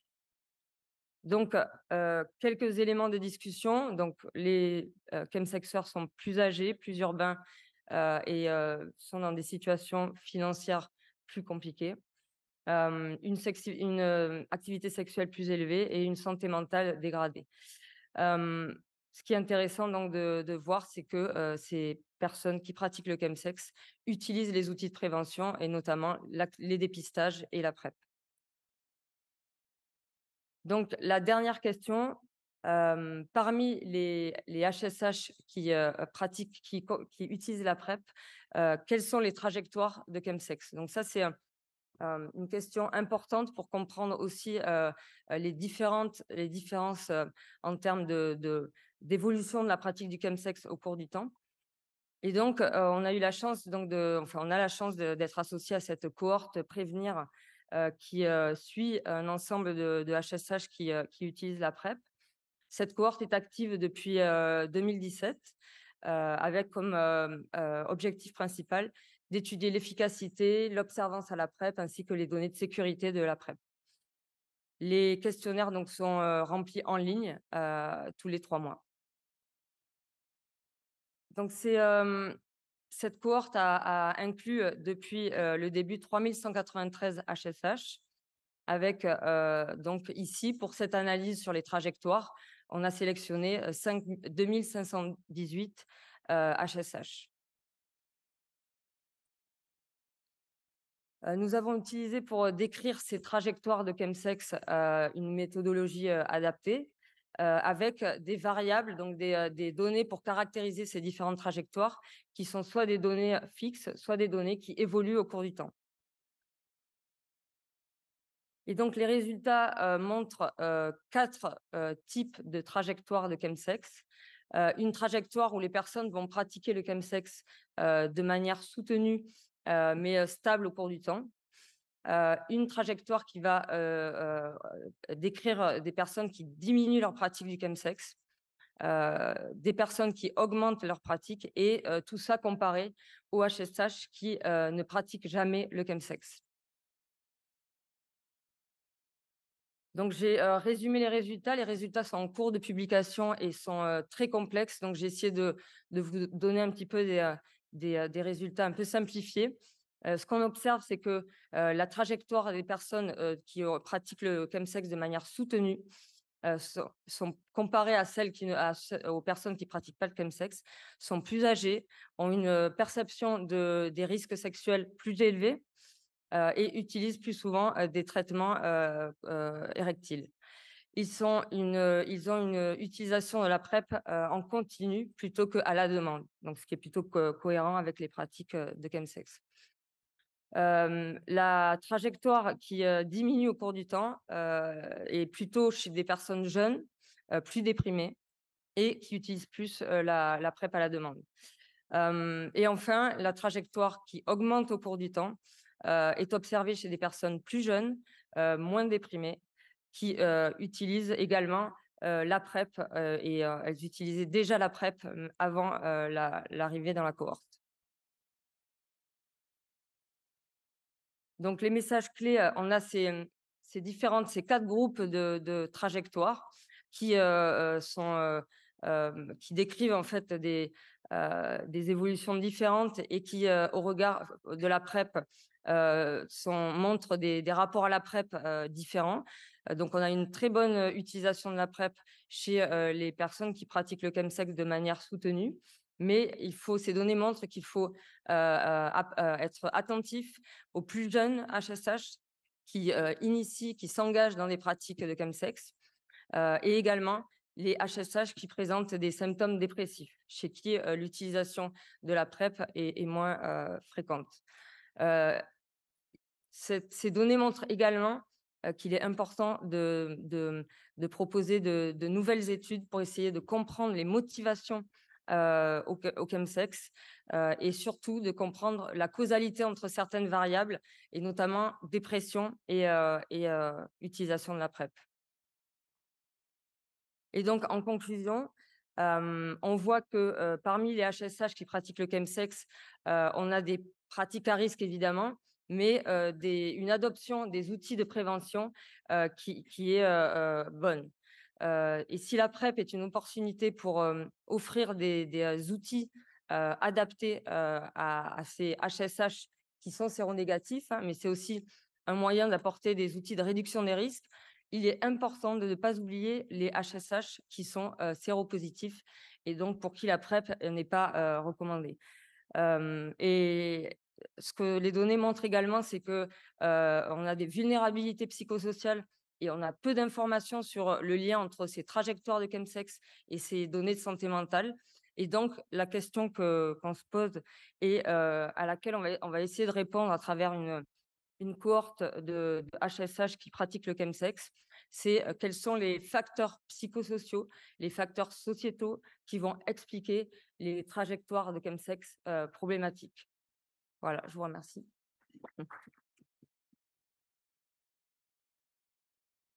Merci beaucoup, Perrine. Alors, y a-t-il des questions dans la salle? Oui, Gavin.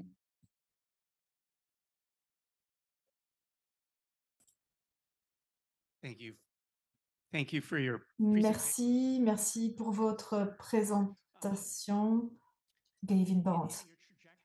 Dans les trajectoires, donc vous parlez les 4 trajectoires, vous avez identifié la dépression, l'utilisation de médicaments pour le trouble érectile.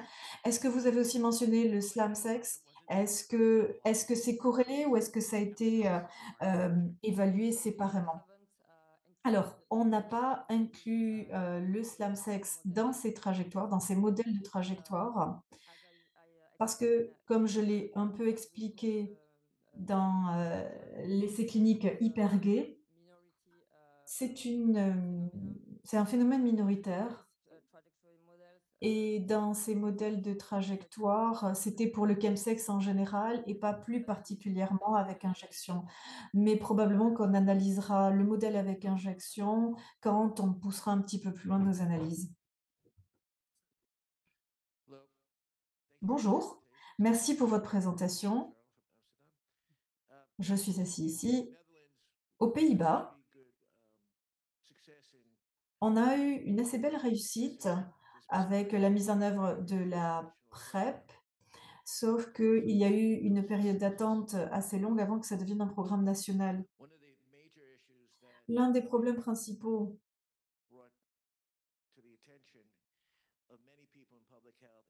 qui nous a arrêtés, c'est qu'il fallait que l'on arrive à faire accepter à la population qui pratique le sexe anal sans préservatif. On a eu du mal, pour cette population en particulier, à faire accepter la PrEP. Avez-vous des recommandations? Alors, dans la cohorte Prévenir, dont je vous ai parlé, ils ont des données sur les pratiquants du sexe anal sans préservatif. Et dans le cadre de cette cohorte, il y a de nombreuses visites de suivi pendant lesquelles il est important de rappeler aux personnes les différentes manières dont on peut se protéger du HIV, mais aussi des maladies sexuellement transmissibles, des MST. Mais c'est un problème parce que certains des chemsexeurs qui sont dans la trajectoire orange, donc la trajectoire fréquente, nombre d'entre eux n'utilisent pas de préservatif. Et oui, effectivement, c'est quelque chose qui ressort aussi en termes de résultats de l'étude de notre cohorte. Merci beaucoup, Perrine. Et on va pouvoir passer. Don DeJarle from New York, who is an old-timer of ATHS. C'est un habitué de ATHS, il est venu plusieurs fois et je pense qu'il va nous donner des nouvelles, je l'espère intéressantes, de l'autre côté de l'Atlantique. Don, je vous donne la parole.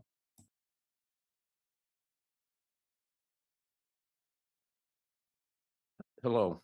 First, I would like to thank the organizers for inviting. Bonjour, je souhaite remercier les organisateurs de m'avoir invité. Je pense que c'est une conférence magnifique et je suis très contente d'être de retour ici. Aujourd'hui, je vais vous parler de ce qui s'est passé avec les usagers de drogue par voie intraveineuse au cours de la pandémie du Covid. New York était un point chaud pour la transmission du Covid. Il y a eu des taux de mortalité terribles et il y a eu également des mesures de confinement vraiment très sévères. Tout le monde a dû rester à la maison. On ne pouvait pas se rendre au travail à moins que nous soyons des travailleurs essentiels. Tout le monde lavait les légumes avec des produits désinfectants afin de ne pas se voir transmettre le Covid par le fait de consommer ces légumes. Et puis tout le monde portait des masques et les rues étaient vides.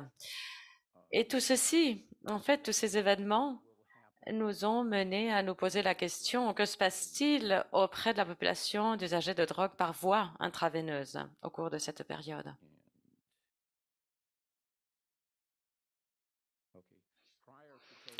Donc, avant la COVID-19, tout se passait très bien au niveau du VIH à New York. Il y avait une très faible incidence du VIH, moins de 0,1 pour 100 personnes années à risque.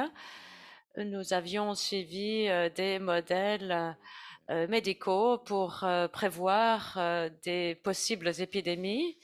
Et en fait, voilà, la probabilité de subir des épidémies de VIH était très faible.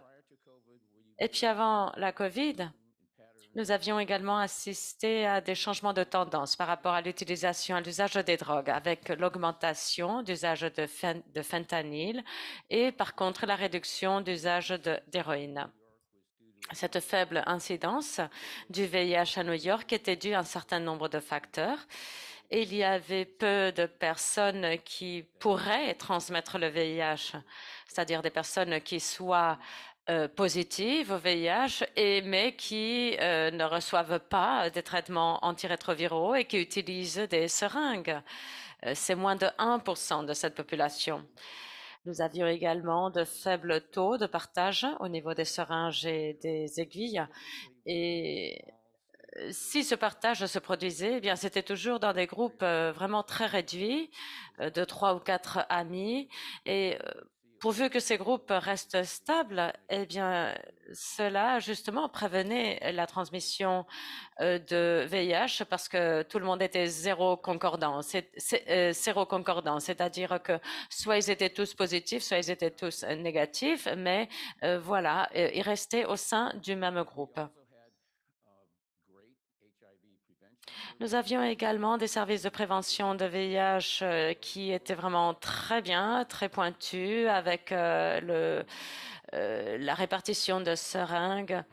Mais en fait, au cours de la pandémie, avec le confinement, ceci s'est arrêté, mais puis ça a repris très rapidement. Et en fait, il y avait d'ailleurs plus de seringues qui se sont distribuées en 2020, c'est-à-dire la première année de la pandémie, qu'en 2019. C'est-à-dire que ce service s'est récupéré très rapidement. Après 2019, et quand le Covid est survenu, il y a eu donc le confinement. C'était très difficile d'atteindre les personnes qui usaient des drogues injectables.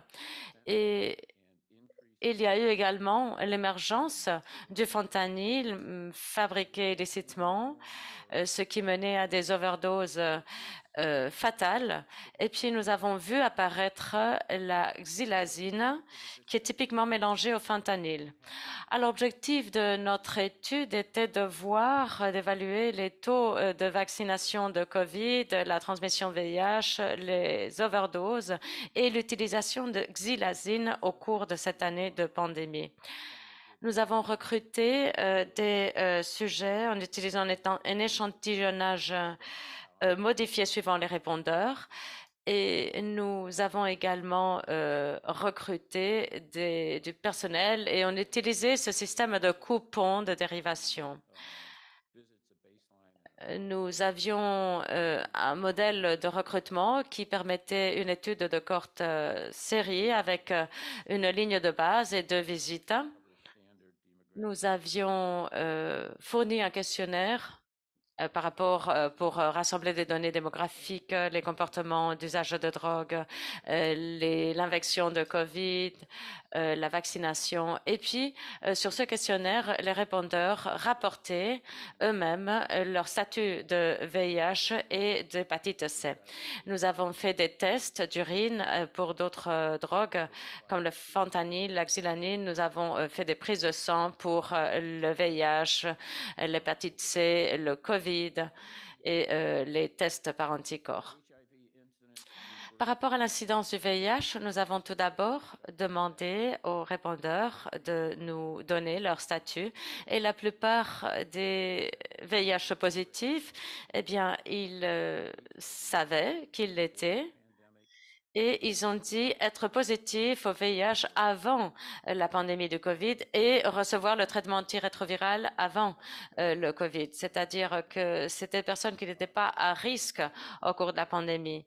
C'était seulement les participants qui ont dit être séronégatifs au début de la pandémie et qui étaient positifs quand nous les avons testés. C'est eux seulement que nous avions considérés comme étant séroconvertis lors de la pandémie. Et alors, le temps à risque était le moment, depuis le début de la pandémie jusqu'au moment du test. 60% de nos participants vivaient à Manhattan ou à Brooklyn et ils avaient un âge moyen de 49 ans. C'est-à-dire que c'était un groupe un petit peu plus âgé que le groupe habituel d'usagers de drogue par voie intraveineuse. Et puis voici l'ethnicité sur l'écran. Et puis 69% ont rapporté des sources de revenus comme venant du gouvernement et puis avoir des problèmes de sécurité alimentaire et vivre dans des habitats qui n'étaient pas stables ou alors ils vivaient chez des amis ou ils étaient accueillis ailleurs. Donc voilà, il y avait ces problèmes d'instabilité parmi cette population. Et puis par rapport à la vaccination du Covid, eh bien la ville de New York a eu le plus haut taux de vaccination dans le pays. 80% qui étaient entièrement vaccinés. Et puis, notre échantillon montrait 78% de population vaccinée. Et puis, par rapport à la dose de rappel, ce qui posait plus de défis, le taux pour la ville de New York était de 40% et pour notre échantillon, c'était de 37%. C'est-à-dire que malgré tous ces désavantages chez ces sujets, eh bien, ils arrivaient malgré tout à avoir des taux de vaccination très semblables à la population générale de New York. Par rapport aux données de transmission de VIH, nous avons seulement 2 personnes qui ont dit être VIH négatifs avant la pandémie et qui ont été positives au moment du test, ce qui nous donne 813 personnes au total par an à risque, ou alors une incidence de VIH de 0,24 par 100 personnes année. C'est vraiment un taux très, très bas. Nous considérons qu'un taux de 0,5 pour 100 personnes par an est un taux faible, c'est-à-dire que le nôtre était encore plus faible. C'est-à-dire que au cours de la pandémie, nous avons réussi à rester en dessous de ce niveau. Et puis par rapport au test du fentanyl, eh bien, nous avions 82% de la population de notre échantillon qui ont été positifs au fentanyl d'après le test d'urine. Et puis, il y avait un taux plus élevé, 86%, de ceux qui étaient positifs à l'héroïne ou au speedball. Et puis, c'était quand même assez élevé pour les personnes qui disaient consommer de la cocaïne ou de la méthamphétamine, 54%. C'est-à-dire que même si ces personnes ne s'injectaient pas de l'héroïne, eh bien, ils étaient positifs au test du fentanyl. Et puis, pour d'autres types de drogue, 77% consommaient d'autres types de drogue et quand même étaient positifs au fentanyl. En 2021, nous avons eu 2668 overdoses fatales dans la ville de New York. Nous sommes intéressés également dans notre échantillon aux overdoses non fatales. 61% ont eu une overdose au cours de leur vie. 24% ont dit avoir vécu une overdose non fatale dans les 6 derniers mois et 39% ont rapporté des overdoses non fatales au cours de la pandémie. C'est-à-dire qu'il y a un énorme nombre d'overdoses non fatales, ce qui correspond bien à nos données tirées de la ville.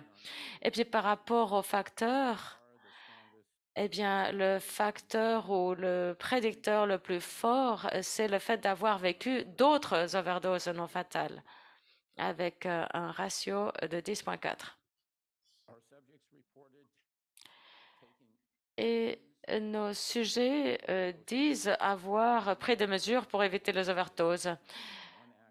Ils disent avoir au moins pris une action, comme par exemple le fait de porter sur eux de l'analoxone, ou alors 40% ont dit s'injecter près d'autres personnes, ou alors avoir des tests de fentanyl à 16%.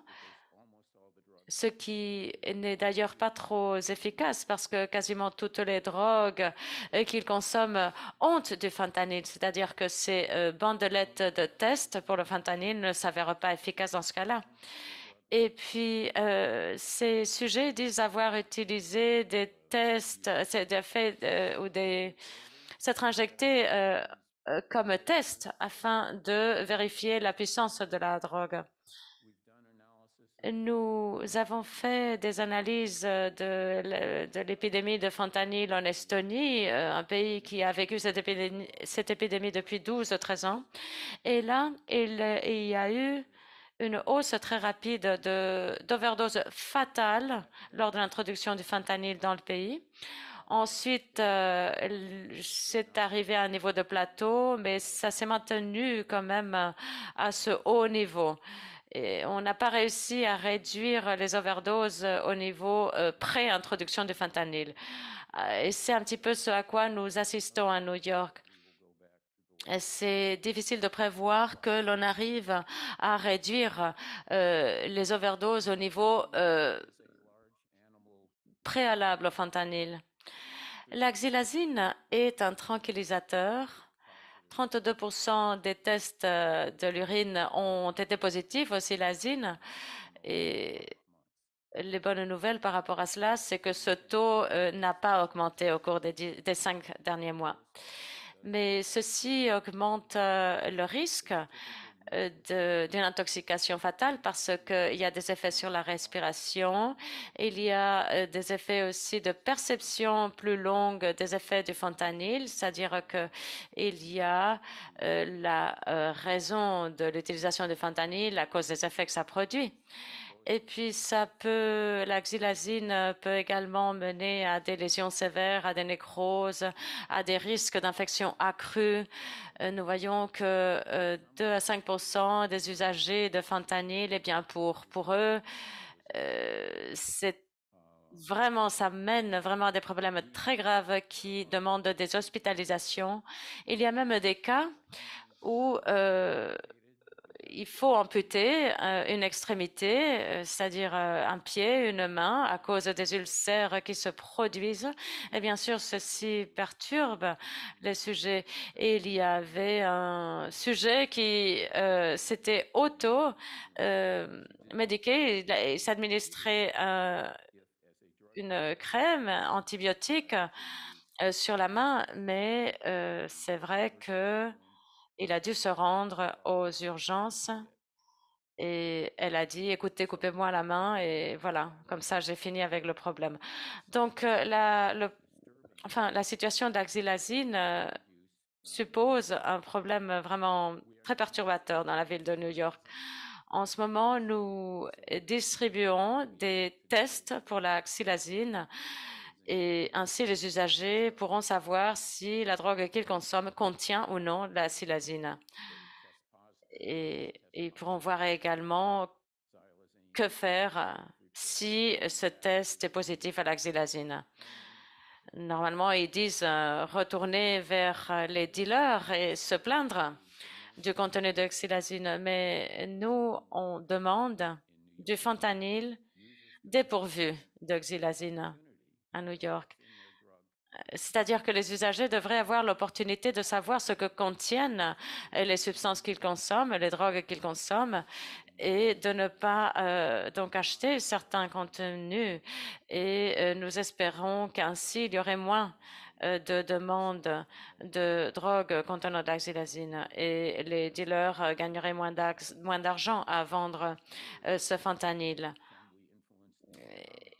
Ceci pourrait même influencer l'économie de la distribution des drogues, c'est-à-dire le fait de donner aux usagers la chance de savoir ce que contiennent les drogues et d'exiger des drogues qui ne contiennent pas de la xylazine. Donc voilà, pour résumer, au cours de la pandémie du Covid, dans la ville de New York, nous avons commencé la pandémie, bien sûr, très préoccupés en pensant que ceci mènerait à une situation chaotique pour ce qui est des drogues, qu'il y aurait plus de transmission de VIH. Et au lieu de cela, eh bien, nous avons réussi à avoir des taux de vaccination de COVID très élevés parmi la population et nous avons réussi à maintenir la transmission de VIH faible. Cependant, les overdoses de fentanyl sont une crise de santé publique et nous voyons cette augmentation des overdoses. Nous espérons que ça arrive à un plateau, mais non pas que ça se réduise. Et la xylazine est en train de faire des ravages. Nous cherchons des moyens de pallier cela et nous croyons que le fait de distribuer des tests pour la xylazine, eh bien, cela donne au moins aux usagers l'opportunité de savoir ce que contiennent les drogues et tenter d'agir en conséquence. Merci beaucoup.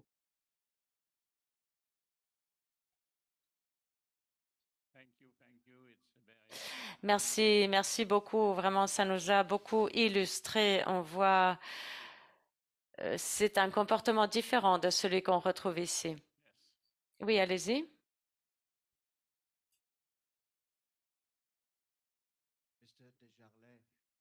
Monsieur Desjarlais, vous avez dit que le fentanyl était présent dans de nombreuses drogues comme la cocaïne et l'héroïne.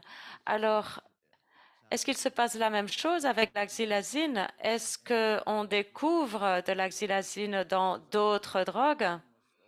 Eh bien, la xylazine est quasiment toujours associée seulement au fentanyl. Nous n'en avons pas vu dans l'héroïne ou la cocaïne. C'est vraiment associé au fentanyl. Cependant, nous voyons aujourd'hui la présence du fentanyl dans d'autres drogues, dans quasiment toutes les drogues. C'est-à-dire que ça va peut-être se répandre. Cependant, les tests d'urine montrent un taux constant de 30 et quelques % et qui sont positifs à la xylazine.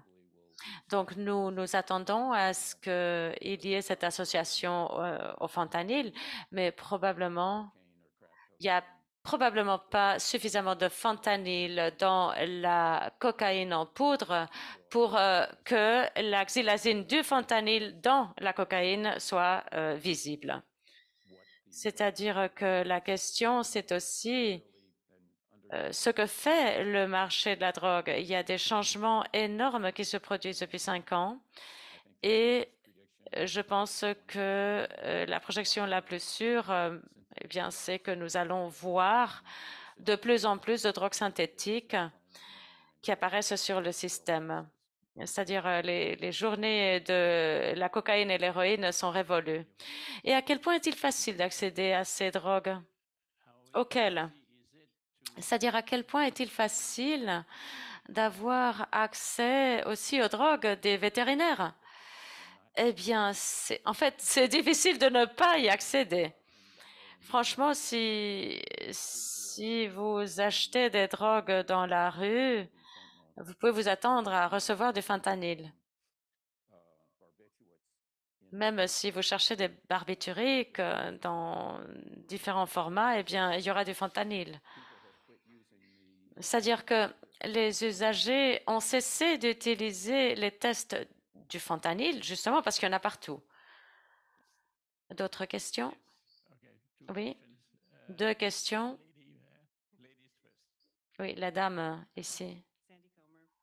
Sandy Cromer de l'Université de Columbia à New York.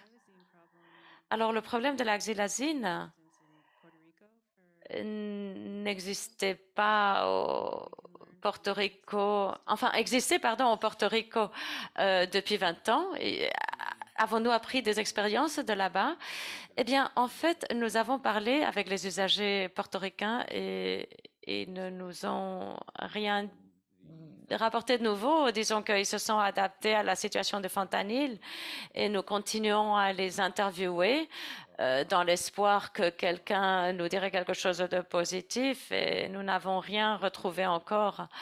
Et en fait, ce que nous avons vu, la bonne chose que nous avons vue, c'est que l'usage de xylazine n'a pas augmenté depuis les 5 derniers mois où nous avons fait du test.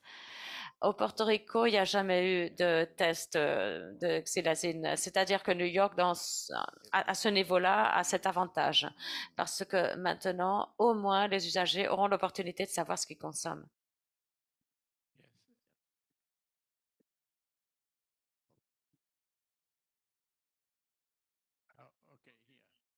Ici. Bonjour, merci. Merci, Don. C'était très informateur. Une question par rapport au programme de vaccination de COVID. Où et comment les usagers de drogue par voie injectable reçoivent les vaccins? Eh bien, c'était dans les abris. On encourageait la vaccination, on fixait les rendez-vous et des fois, on fournissait le vaccin là-bas. C'est-à-dire que la ville de New York a fait un grand effort vraiment pour atteindre les personnes qui vivent dans des abris. Et est-ce que les vaccinations étaient disponibles avec le programme de seringues? Eh bien, on pouvait faire des rendez-vous. Les premiers jours, c'était difficile de prendre rendez-vous, mais il y a des programmes de seringues aujourd'hui qui fournissent également des vaccins et tous ces programmes vous permettent et vous aident à obtenir un rendez-vous. C'est très facile aujourd'hui d'obtenir un rendez-vous.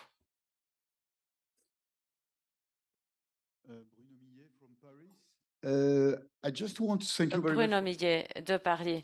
Merci beaucoup de votre présentation. Je voudrais savoir qu'est-ce que cela rapporte aux patients, en fait, d'ajouter de la xylazine au fentanyl. Qu'est-ce que cela rapporte? Qu'est-ce que cela...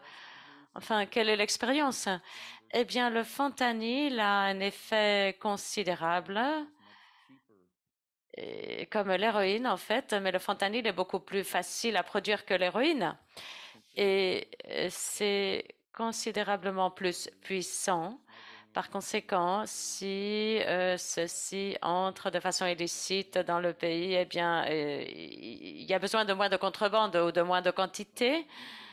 Et du point de vue des usagers, ça produit un effet plus fort. Et il y a des usagers qui aiment cela, d'autres non. Mais l'économie, en fait, nous montre que le fentanyl a remplacé l'héroïne. Une dernière question, parce que nous devons nous restreindre au temps imparti. En fait, il y a deux questions ou deux mains levées.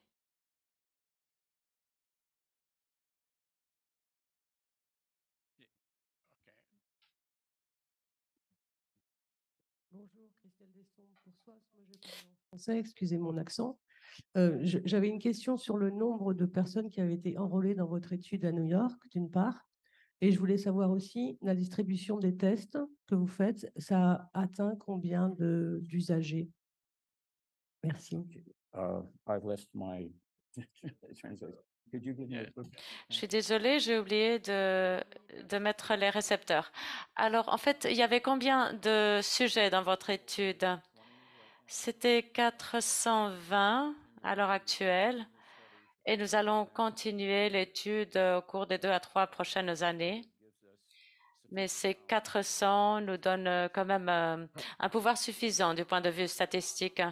Et comment est-ce que vous avez distribué les tests et combien de tests avez-vous donné pour la xylazine? Combien de tests par an? En fait, tout le monde est testé pour le fentanyl.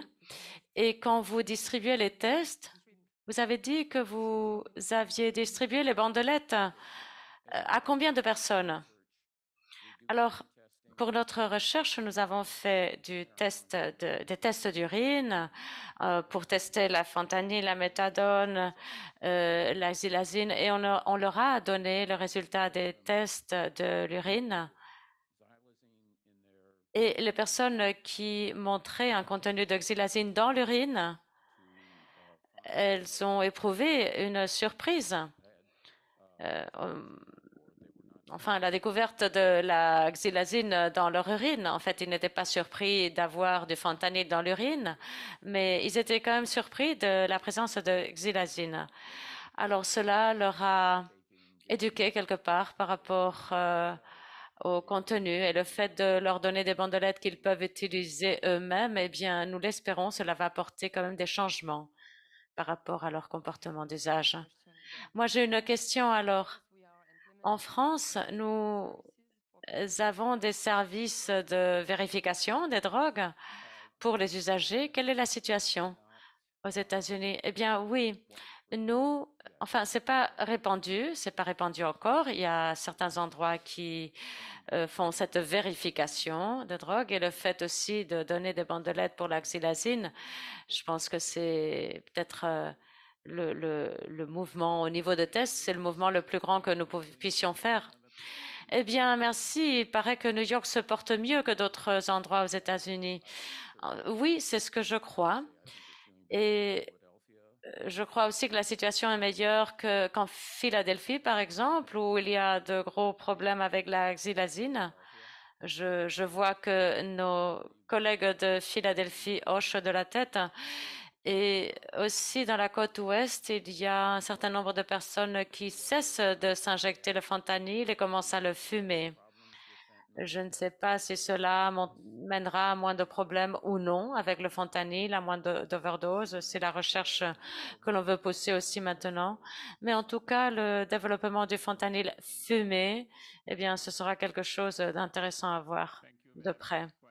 Merci, merci beaucoup. C'était très intéressant. Nous avons maintenant une pause, mais il faut être de retour absolument à 10h45. Excusez-nous, à 11h.